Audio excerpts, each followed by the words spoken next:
Why do you remember this? I have a theory about this. It is because they always told us stories. These stories kept changing, just like my maternal grandmother kept changing her stories each time I was born in the previous one. Every 2 years, at least for me, she changed stories, she changed narratives, and she was perhaps the only one in the entire world who made me sit in one place for 30 minutes. Of course, she scolded me, of course, she hit me on my knuckles when I did not complete my homework, but I don't remember all of that. All I remember is her stories. She died when I was 11 years old, and I don't remember crying when she died.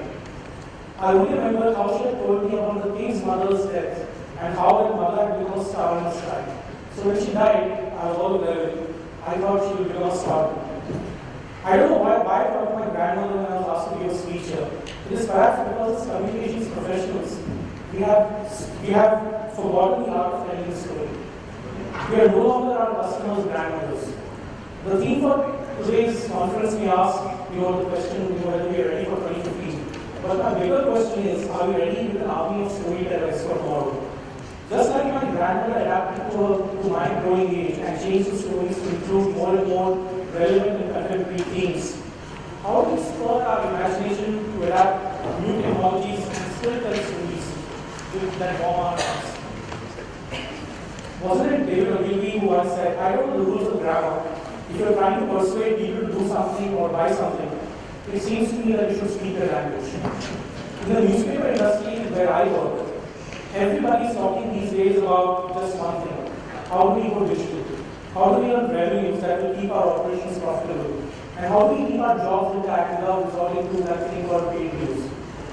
There was a big scare last month, and one story was carried in Business World, which are our heads. The story was about how the internet has overtaken print in the media and entertainment sector as the number 2 choice for advertisers and customers. It is next only to television, and who knows, maybe 5 years down the line, the internet may beat television as well. In the PR industry and PR communications industry too, everyone is asking the same question. Okay guys, we have Twitter, we have Facebook, we have Pinterest, we have Instagram, we have Reddit, we have YouTube.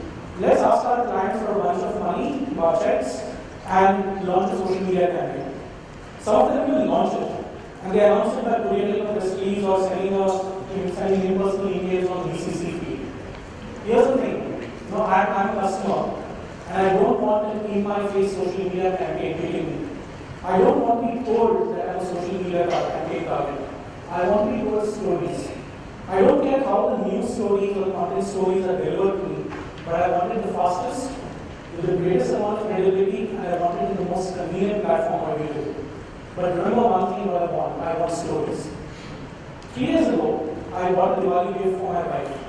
It was a brand new Kindle Paperwhite. It has 3G, it has Wi-Fi, and I think that in the current market, it's probably the most advanced ebook reader that you can buy. But what does she use the Kindle for? She uses it to read books, to read stories. Journalists and communications professionals are often blinded by technology. It is what I call the DSLR syndrome. Everybody has disposable income these days, so they end up buying an expensive camera and more expensive lenses. But they cannot visualize photographs. For visualizing photographs, you don't need a 5-2 camera and you don't need a 10-2 lens. All you need is your 2 eyes and your imagination. The best photographers in the world will tell you that photographs are not made by the camera, they are made by your brain. It is the same with journalists and corporate communications professions. We think we can write better because we have better computers. Graphic designers think that they can make better illustrations because you don't have the latest version of Adobe Illustrator and Adobe Photoshop. But can a chartered accountant produce better balance sheets just because he has the latest version of Microsoft Excel? The truth is, and this is as true for journalists as for any other profession, is that we have sacrificed our imagination at the altar of technology. We often seem to forget what our real purpose is. With social media and all the advancements that we've made in online communications and online content delivery mechanisms, we'll probably end up making the same mistake in 2015.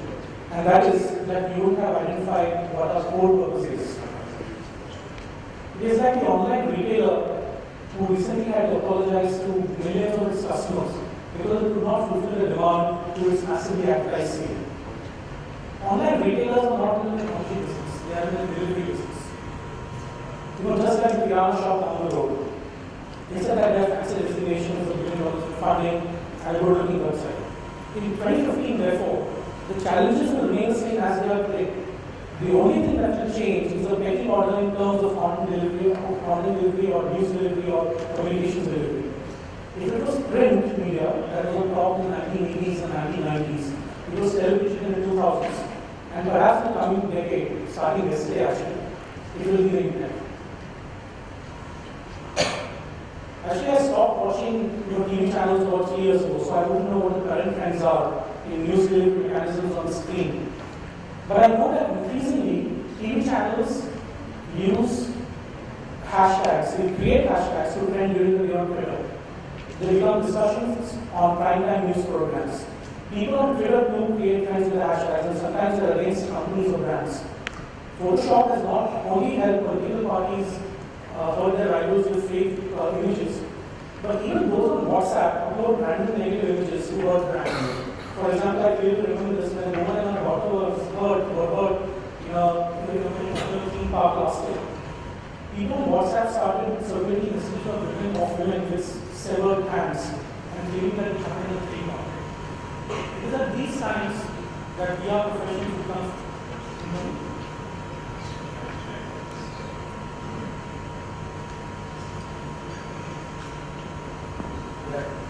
It is at these times that PR professionals become firefighters. One of the challenges in the coming years, and this is inevitable, is to diffuse situations that can spread like wildfire. And here's why we all need to be trained in the basics of delivering content in the fastest, most credible manner. The delivery platform, though, will keep changing. The truth is that we cannot really predict what technology will have to offer even 2 years later. I don't even know whether Facebook or Twitter will be around in 2025, or whether a completely new idea will take over our lives. Therefore, I'm not really worried about what technology or mobile app we will wake up to every morning. What I'm really concerned about is whether the content we deliver to our customers and to our readers in our case, and how effectively it will deliver. And for that, we need stories. It is for this reason that I remember that of my grandmother and I tell myself, if that 75-year-old woman can adapt to my changing tastes and needs without even being paid or paid for it, why can't I adapt to new technologies and make life simple for everyone? The thing is, it can be done. We know it has to be done, and we know why it has to be done. Just that we often get stuck on the how it needs to be done.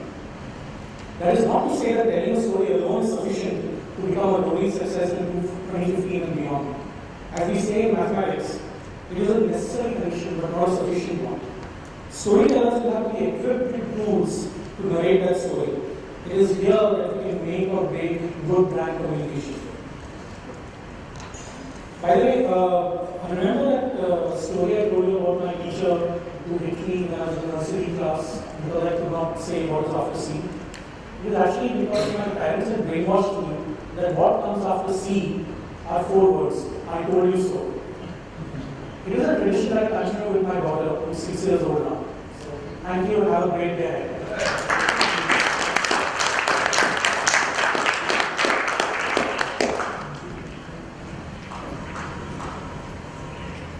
Thank you so much, Sachin, and I think you've shared some very interesting anecdotes that involve the family, and I'm going to be sharing one that involves my daughter who's 16 years old. Before I do that, I'd like to acknowledge your presence and the fact that you've taken the time for being here and addressing this conference. I'd like to invite on stage Mr. Madan Behel, the co-founder and managing director for AdFactors PR, to please hand over a memento on behalf of Exchange Media for you having taken the time.